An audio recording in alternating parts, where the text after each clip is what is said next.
الحمد لله نحمده ونستعينه ونستغفره ونؤمن به ونتوكل عليه ونعوذ بالله من شرور أنفسنا ومن سيئات أعمالنا من يهده الله فلا مضل له ومن يضلله فلا هادي له ونشهد أن لا إله إلا الله وحده لا شريك له ونشهد أن سيدنا وحبيبنا ومولانا محمد صلى الله عليه وسلم أرسله بالحق بشيرا ونذيرا وداعيا إلى الله بإذنه وسراجا منيرا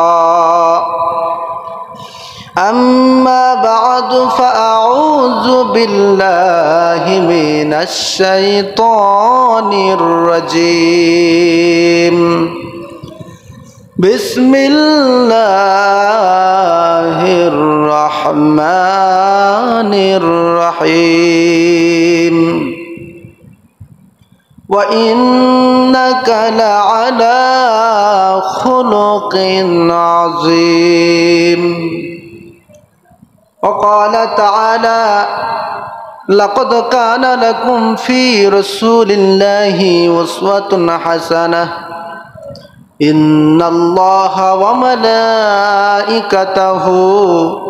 يصلون على النبي يا أيها الذين آمنوا صلوا عليه وسلموا تسليما اللهم صل على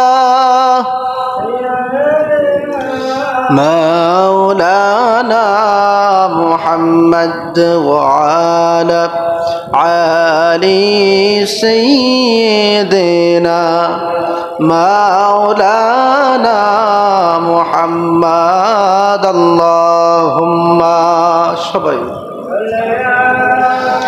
سيدنا مولانا محمد وعلى آل سيدنا حبيبنا দিও দেখা মরণ কালে হে প্রিয় নবী অন্তরামা হবে শীতল দেখে তোমারি ছবি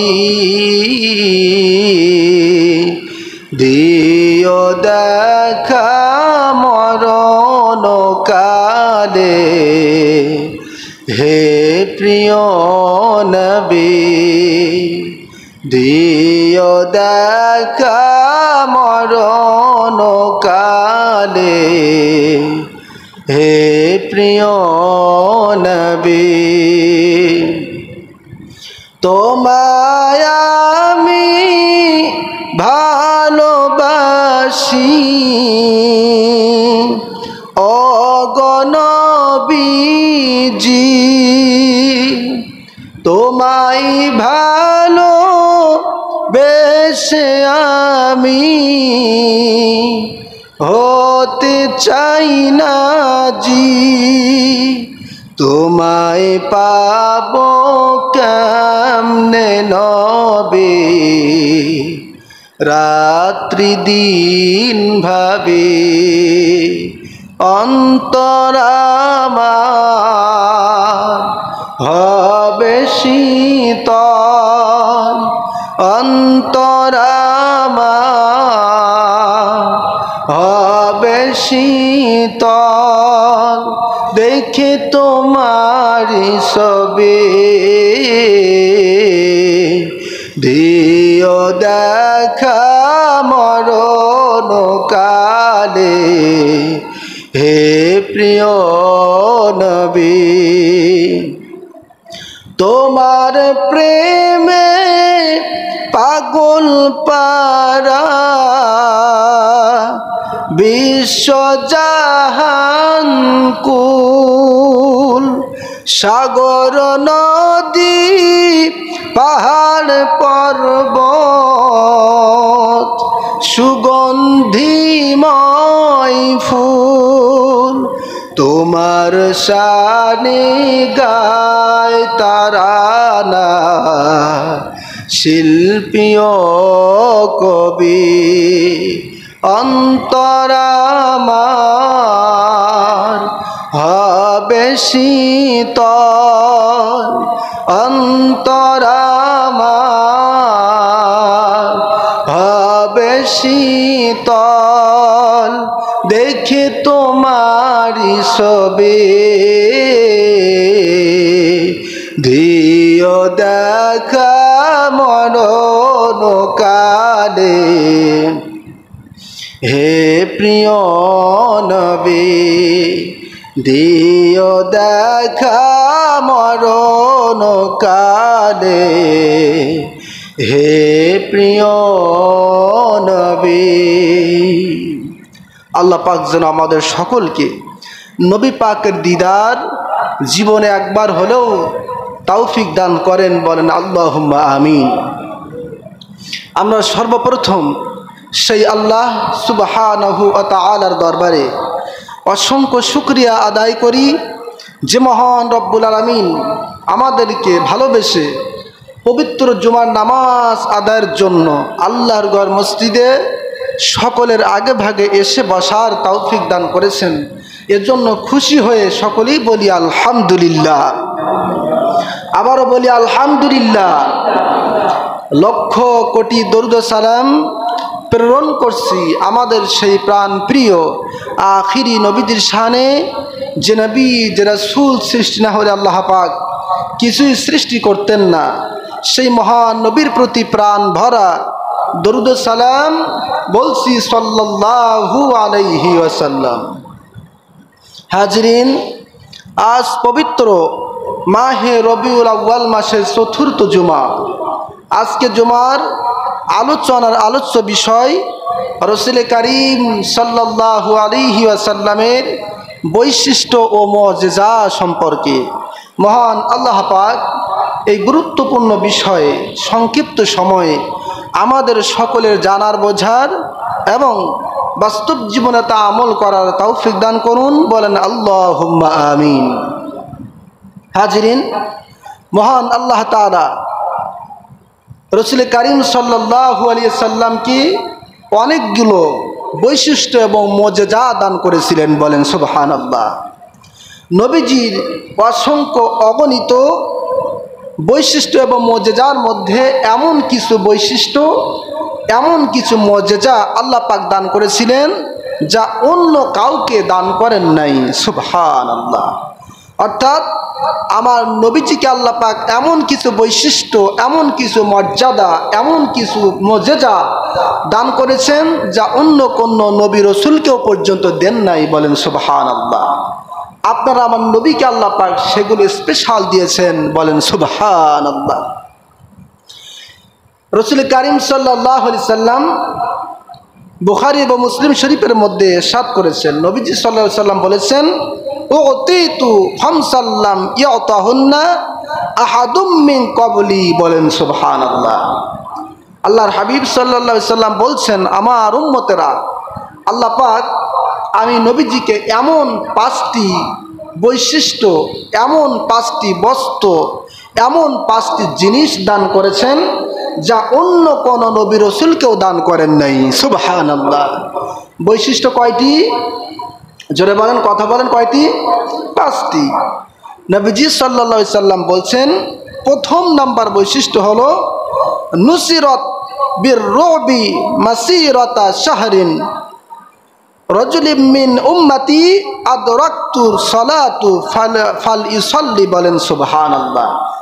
নবীজি সাল্লাল্লাহু আলাইহি সাল্লাম বলছেন যে সেই বৈশিষ্ট্যগুলোর প্রথম নম্বর বৈশিষ্ট্য হলো 1 মাসের দূরত্ব পর্যন্ত প্রভাব এবং প্রতিপত্তি আল্লাহ পাক আমি নবীর মাধ্যমে দিয়ে আমাকে সাহায্য দান করেছেন, সুবহানাল্লাহ।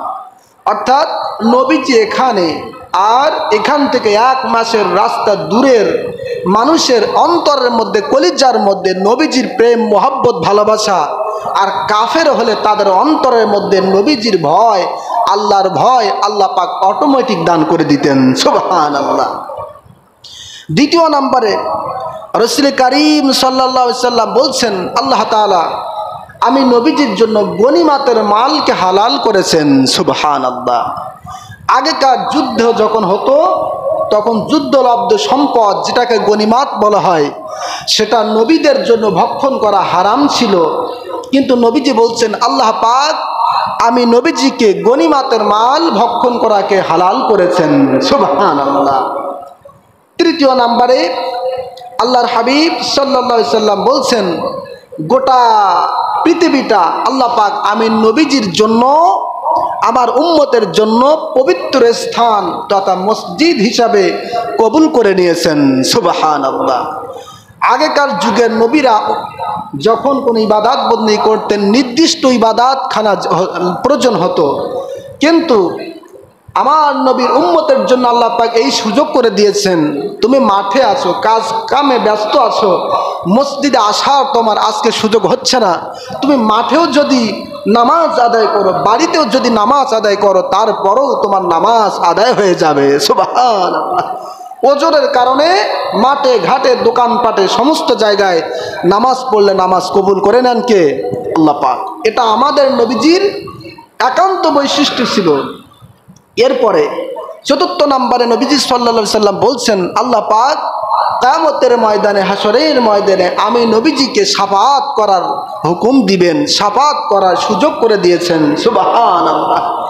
আর পঞ্চম নম্বরে নবী পাক সাল্লাল্লাহু আলাইহি সাল্লাম বলছেন যে অন্য অন্য নবীরা, অন্য অন্য রসুলেরা তারা শুধুমাত্র তাদের কওমের জন্য, তাদের জাতির জন্য আগমন করেছেন, কিন্তু আমি রসুলকে, আমি নবীকে আল্লাহ পাক শুধু একটা কওমের জন্য নয়, শুধু একটা জাতির জন্য নয়, শুধু মানুষের জন্য নয়, শুধু পশু পাখির জন্য নয়, বরং মানব দানব সব কিছুর জন্য, সমস্ত মাখলুকাতের জন্য আল্লাহ পাক আমি নবীজিকে রহমত হিসাবে প্রেরণ করেছেন, সুবহানাল্লাহ। অর্থাৎ আমাদের নবী হচ্ছেন সমস্ত জগতের রহমত, সমস্ত জগৎ সমূহের নবী রসুল, বলেন সুবহানাল্লাহ। অথচ অন্য অন্য নবীরা, রসুলেরা তারা তাদের নির্দিষ্ট কওমের জন্য নাজিল হয়েছিলেন, ঠিক কিনা বলুন? নবীজি বলছেন এই 5টি গুণ আল্লাহ পাক আমি নবীজিকে স্পেশাল দান করেছেন। এর বাইরেও বহু মুজিজা, বহু বৈশিষ্ট্য আল্লাহ পাক রাসূলুল্লাহ সাল্লাল্লাহু আলাইহি সাল্লামকে দান করেছিলেন, বলেন সুবহানাল্লাহ। আল্লাহর হাবিব সাল্লাল্লাহু আলাইহি সাল্লামের আরেকটি উল্লেখযোগ্য বৈশিষ্ট্য ছিল চরিত্র। কি ছিল? চরিত্র। যেই চরিত্র সম্পর্কে সাহাবায়ে কেরাম রাসূল করিম সাল্লাল্লাহু আলাইহি সাল্লামের প্রিয়তমা স্ত্রী হযরত মা আয়েশা সিদ্দিকা রাদিয়াল্লাহু তাআলা আনহাকে বলেছিলেন, রে আয়েশা, নবীজির চরিত্র সম্পর্কে আমাদেরকে একটু বলুন। আম্মা জান আয়েশা সেদিন বলেছিলেন, রে নবীজির সাহাবীরা, আফালা তাকরাউনাল কুরআন, তোমরা কি আল্লাহর কোরআন পড়ো নাই? খুলুকুহুল কোরআন, গোটা কোরআন হচ্ছে আমার নবীজির চরিত্র, বলেন আল্লাহু আকবার। এজন্য প্রিয় বাবাজিরা আমার, রাসূল করিম সাল্লাল্লাহু আলাইহি ওয়াসাল্লামের প্রিয় সাহাবী হযরতে আনাস ইবনে মালিক রাদিয়াল্লাহু তাআলা আনহু তিনি বলেন, দুনিয়ার মানুষ, আমি আনাস নবী পাকের খেদমতে 10টি বছর কাটিয়েছিলাম। এই 10টি বছরের মধ্যে আল্লাহর হাবিব একটি সময়ের জন্য আমি আনাসকে ধমক দিয়ে কথা বলে নাই, সুবহানাল্লাহ। কয় বছর বাবা, কয় বছর? 10 বছর কিন্তু চিন্তা করবেন, 10 দিন না, 10 ঘন্টা না। আমাদের কাছে কোনো মানুষ যদি 10 মিনিট থাকে, এই 10 মিনিটের মধ্যে হয় তার ধমক দিয়ে কথা বলি, হয় তার মনে কষ্ট দেওয়া কথা বলি, হয়তো বা সে যাতে কষ্ট বা সেরকম কথাবার্তা আমাদের মুখ থেকে অনর্গল বাইর হয়ে যায়, ঠিক কি না? কিন্তু হযরত আনাস ইবনে মালিক বলছেন, আমি রাসূলুল্লাহর খেদমতে 10টি বছর কাটিয়েছি। এই 10টি বছরে একটি মুহূর্ত সময় আল্লাহর হাবিব আমি আনাসের সাথে ধমক দিয়ে কথা বলে নাই। সুবহানাল্লাহ। তাহলে কি মনে হয় আনাস কোনো অন্যায় অপরাধ বা কোনো রাগ হওয়ার মতো কাজ করে না, এটা মনে হয় নাকি? না। হাদিস প্রমাণ করে আল্লাহর হাবিব যখন মক্কাতুল মুকাররমা থেকে হিজরত করে মদিনাতুল মুনাওয়ারায় চলে গিয়েছেন, মদিনার সাহাবীরা তারা নবী পাককে খুশি করার জন্য, আল্লাহকে খুশি করার জন্য বিভিন্নভাবে হাদিয়া তোহফা নিয়ে যাচ্ছেন। অপরদিকে মদিনাতে হযরত আনাস আম্মা জান চিন্তা করলো, আমার এত অভাব, আমার এত কষ্ট, সকল মানুষ নবীজিকে হাদিয়া দেওয়ার জন্য অনেক কিছু দিল, আমার সংসারে তো দেওয়ার মতো অর্থ কড়ি টাকা পয়সা কিছু নাই, এখন আমি কিভাবে নবীজিকে হাদিয়া দিব? আমার একমাত্র সন্তান আনাস, যার পিতা নাই, এই আনাসের মাত্র 8 বছর বয়স। হযরত আনাসের মা চিন্তা করলেন, আমার কাছে সম্পদ নাই, তাতে কি হয়েছে, আমার কলিজার টুকরা সন্তান আনাস, যার 8 বছর বয়স, এই ছোট্ট সন্তানকে আমি আনাসের মা নবীজিকে হাদিয়া দিব। সুবহানাল্লাহ। আনাস রাদিয়াল্লাহু তাআলা আনহুর বয়স কয় বছর ছিল? জোরে বলেন। 8 বছর। আচ্ছা বলেন, 8 বছরের বাচ্চা, 8 বছরের ছেলে দুষ্টামি করবে, এটাই স্বাভাবিক, ঠিক কি না? সে ভালো মন্দ বোঝে না, তার সেই জ্ঞান, সেই বিবেক 8 বছর হয় না, এজন্য দুষ্টামি করতেই পারে, একটু দুষ্টামির ফলে অনেক কাজকর্ম করেই ফেলতে পারে, ঠিক কি না? নবীজি যদি বলতেন আনাস উজুর পানি নিয়ে আসো, তাহলে স্বাভাবিকভাবে উজুর পানি নিয়ে আসতে গেলে বদনাটা ভেঙে দেবে, এটাই ঠিক। উজুর পানি যদি সংরক্ষণ করতে বলেন, তাহলে 8 বছরের বাচ্চা স্বাভাবিকভাবে উজুর পানি আরো নষ্ট করবে, ঠিক কিনা বলুন? যেই দিকে যেতে বলবেন তার অপর দিকে যাবে, এটা বাচ্চাদের স্বভাব, ঠিক কিনা? বাচ্চাদের আপনি সব কাজ বলে পারবেন না, আপনি যেটা বলবেন সে সেটা বুঝতেই চাবে না। হযরত আনাস ইবনে মালিক রাদিয়াল্লাহু তাআলা আনহু তিনি বলেন, দুনিয়ার মানুষ 8 বছর বয়সে আমি রাসূলুল্লাহর কদমে খেদমত করেছি 10টি বছর। এই 10টি বছরের মধ্যে উল্লেখযোগ্য একটি ঘটনা হলো, আল্লাহর হাবিব আমাকে একটা জিনিস নেওয়ার জন্য, নিয়ে আসার জন্য, একটা কাজের জন্য আরেক জায়গা পাঠালেন। বললেন, নবীজি আনাস এই জিনিসটা তুমি অমুক জায়গা থেকে আমার কাছে নিয়ে আসো। হযরত আনাস ইবনে মালিক রাদিয়াল্লাহু তাআলা আনহু তিনি বলেন, আমি মনে মনে ভাবতেছি নবীজি যে কাজটি করতে বলেছেন আমি সেটা করে দেব, কিন্তু আমি মুখে মুখে বলে দিলাম, ইয়া রাসূলুল্লাহ, ইয়া হাবিবাল্লাহ, আমি কাজটি করতে পারবো না। সুবহানাল্লাহ। আনাস ইবনে মালিক রাদিয়াল্লাহু তাআলা আনহু ছোট্ট বয়সে আমার নবীজিকে কিভাবে পরীক্ষা নিরীক্ষা করতেছেন, একটু চিন্তা করেন। তিনি বলতেছেন, নবীজি আমার একটা কাজের কথা বলেছেন, আমার অন্তরের মধ্যে আমি সাড়া দিচ্ছি যে আমি কাজটি করব, কিন্তু নবীজির ব্যবহার কেমন সেটা যাচাই বাছাই করার জন্য মুখে আমি বলে দিলাম, ইয়া রাসূলুল্লাহ, আমি ওই কাজটি করতে পারবো না। আল্লাহু আকবার। একটু চালাকি করলেন আর কি। কিছুক্ষণ পরে হযরত আনাস ইবনে মালিক চলে গেলেন বাইরের দিকে, আর নবীজির ওই কাজটা করার জন্য চলে যাচ্ছেন সেই দিকে, অথচ নবীজি বুঝতে পারতেছেন না। আর পথে যেতে যেতে দেখলেন কিছু মানুষ, কিছু ছোট ছোট বাচ্চারা মদিনার অলিতে গলিতে খেলাধুলা করতেছে। এখন একটু জবান খুলে বলুন, কোনো বাচ্চারা যদি খেলা করে তাহলে অপর বাচ্চা রাস্তা দিয়ে হেঁটে যাওয়ার সময় তাদের প্রতি নজর আসে না? নাই, নজর করে না? ফুটবল হোক, ক্রিকেট হোক, যেই খেলা হোক, বাচ্চাদের খেলা তো। সে যাচ্ছে নবীজির কাজ আদায় করতে, প্রতিমধ্যে দেখলেন যে মদিনার ছেলেমেয়েরা কাজ করতেছে, ওইখানে নবীজির কাজে যাওয়াটা বাদ রেখে দাঁড়িয়ে দাঁড়িয়ে খেলা দেখতে শুরু করলেন। সুবহানাল্লাহ। একটু চিন্তা করুন, আমার নবীজির চরিত্র কত মহান, কত সুমহান। আল্লাহর হাবিব তিনি দেখতে পেলেন সেই জিনিসটার প্রয়োজন, লক্ষ্য করলেন। নবীজি এবার আনাসের ভরসা না করে নিজেই চলতে শুরু করলেন। সুবহানাল্লাহ। নবীজি এবার নিজের কাজ নিজেই সংগ্রহ করার জন্য, নিয়ে আসার জন্য চলে যাচ্ছেন।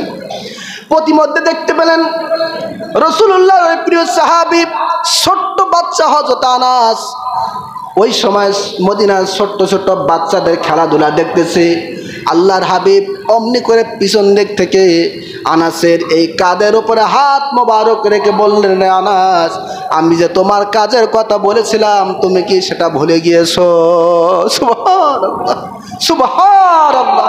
একটু দিল খুলে বলুন আল্লাহু আকবার। নবীজি কোনো রাগান্বিত হন নাই।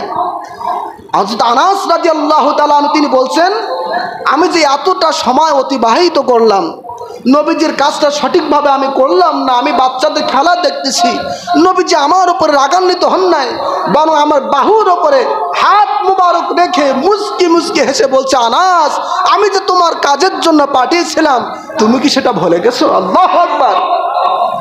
সে আনাস রাদিয়াল্লাহু তাআলা তিনি বলেন, দুনিয়ার মানুষ নবীজির কদমে আমি আনাস ইবনে মালিক 10টি বছর কাটিয়েছি। একটি মুহূর্তের জন্য নবীজি আমার উপরে শব্দটাও, আমার উপরে ধমক দেওয়া শব্দটাও ব্যবহার করেন নাই। সুবহানাল্লাহ। এই হচ্ছে আপনার আমার নবী, এই হচ্ছে আপনার আমার রাসূল। বলেন আল্লাহু আকবার। এজন্য আল্লাহ পাক নবীজির চরিত্র সম্পর্কে কোরআন কারীমের মধ্যে বলেন, ওয়া ইন্নাকা লাআলা খুলুকিন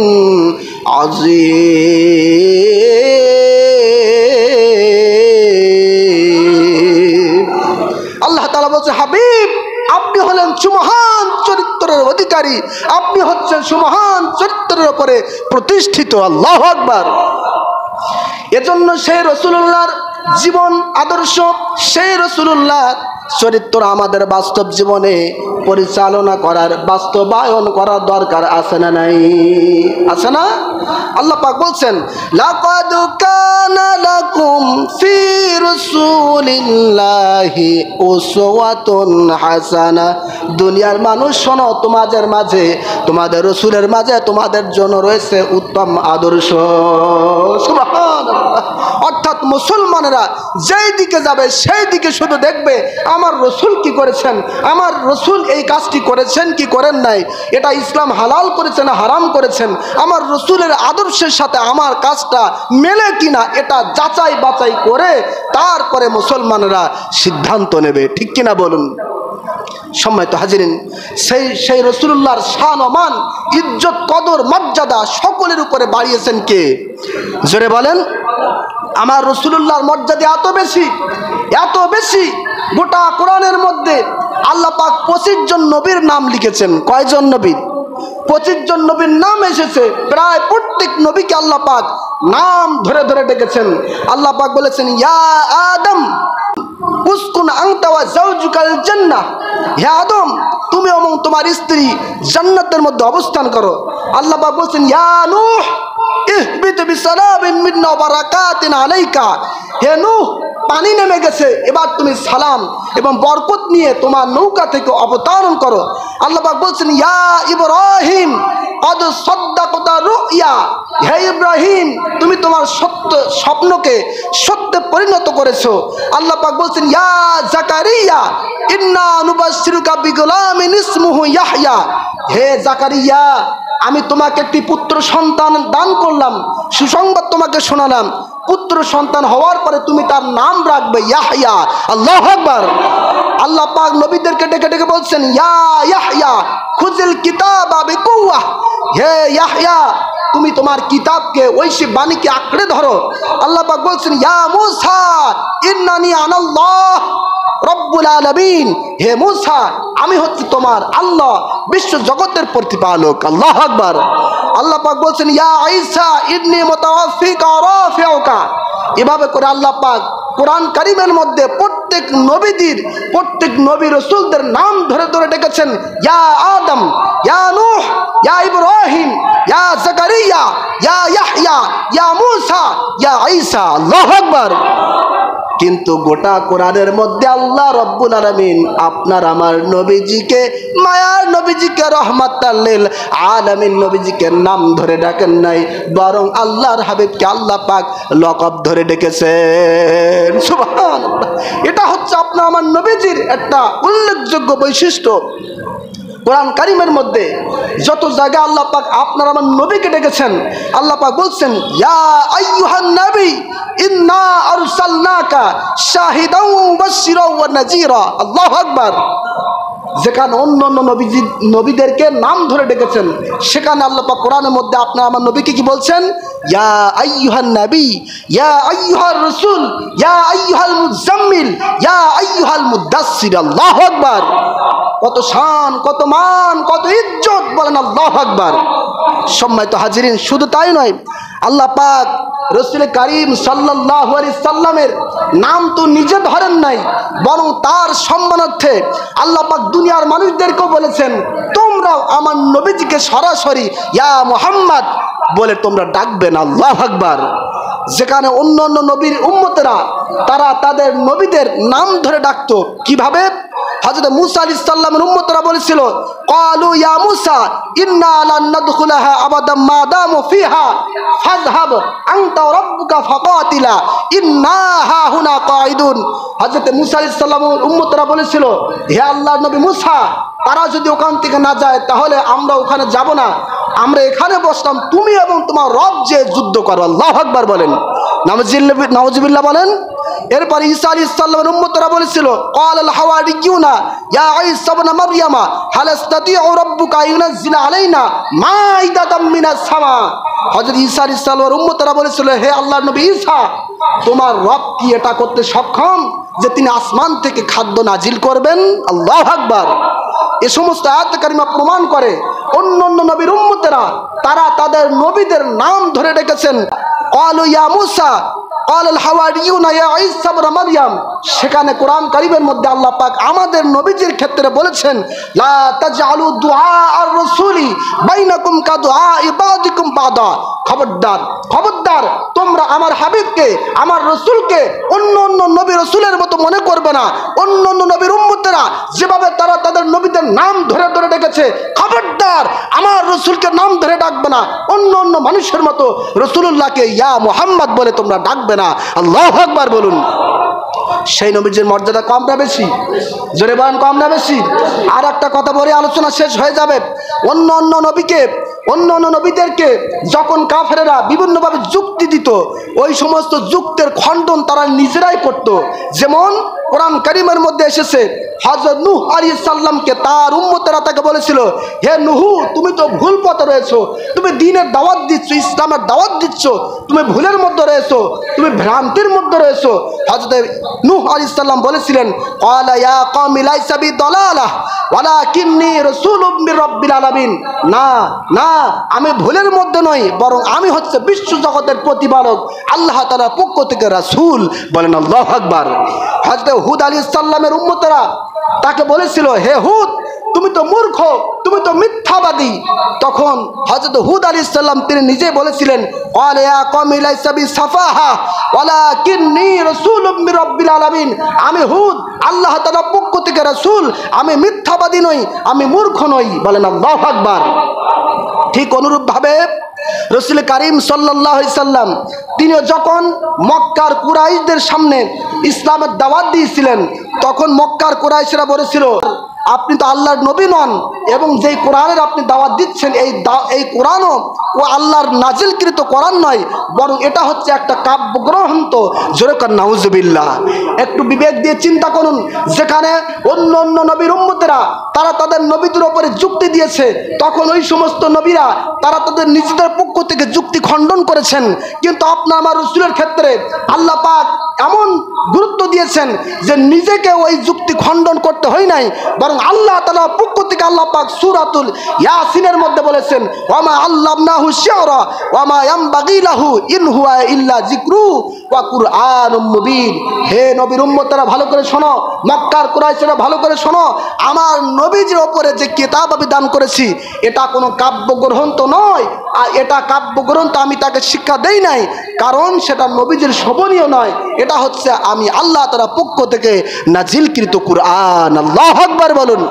সম্মানিত হাজিরিন, সেই রাসূলুল্লাহকে আল্লাহ পাক সবচেয়ে বেশি মর্যাদা দান করেছেন, ঠিক কিনা বলুন। অথচ আজকে আমরা ভারতবর্ষে দেখতে পাচ্ছি রামগিরি মহারাজ নামক এক ধর্ম পুরোহিত, সে আমার রাসূলুল্লাহ সাল্লাল্লাহু আলাইহি সাল্লামকে নিয়ে কটূক্তি করেছে, ব্যঙ্গ করেছে, ঠিক কিনা বলুন। তার সমর্থনে বিজেপি নেতা নীতিশ রানে সে বলেছে যদি এই রামগিরি মহারাজের কোনো ক্ষতি হয়, মুসলমানেরা যদি কোনো প্রতিবাদ করে, কিছু বলে, তাহলে মুসলমানদের মসজিদে ঢুকে ঢুকে তাদেরকে আমরা আহত করবো। জোরে করে নাউজুবিল্লাহ। কি বর্তমানে আপনারা দেখতেছেন না, এই যে মুম্বাইতে সারা জায়গায় রাস্তা ব্লক করা দেওয়া হয়েছে, লক্ষ লক্ষ মুসলমান নবীজির কটূক্তিকারীর বিরুদ্ধে তারা প্রতিবাদ করতেছে। সম্মানিত হাজিরিন, এজন্য বর্তমান আমাদের ধর্ম উপদেষ্টা তিনি বক্তব্য দিয়েছেন যে পূজা মণ্ডপে মুসলমানদের সন্তান, মাদ্রাসার সন্তানেরা পাহারা দিবে, অথচ তার পরিবর্তে তারা মুসলমানদেরকে এটাই শিক্ষা দিচ্ছে যে মসজিদে যে যে মুসলমানদেরকে আহত করবে। জোরে করে নাউজুবিল্লাহ। সুতরাং এটা থেকে আমাদের শিক্ষা, এটা থেকে আমাদের জানতে হবে কোন বেধর্মী, কোন অমুসলিম কখনো মুসলমানদের পক্ষে নাই, মুসলমানদের পক্ষে আসতে পারে না, তাদেরকে মন থেকে কখনো ভালোবাসতে পারে না, ঠিক কিনা বলুন। সম্মানিত হাজিরিন, আর নয়, রাসূল কারীম সাল্লাল্লাহু আলাইহি সাল্লামের বৈশিষ্ট্য এবং মুজিজা সম্পর্কে খুবই সংক্ষিপ্ত কিছু কথা বলার চেষ্টা করলাম। মহান আল্লাহ তাআলা আমাদের সকলকে যেন কবুল করেন, বোঝার তৌফিক দান করেন। বলেন আল্লাহুম্মা আমিন। আমিন। ওয়া আখিরু দাওয়ানা আনিল হামদুলিল্লাহি।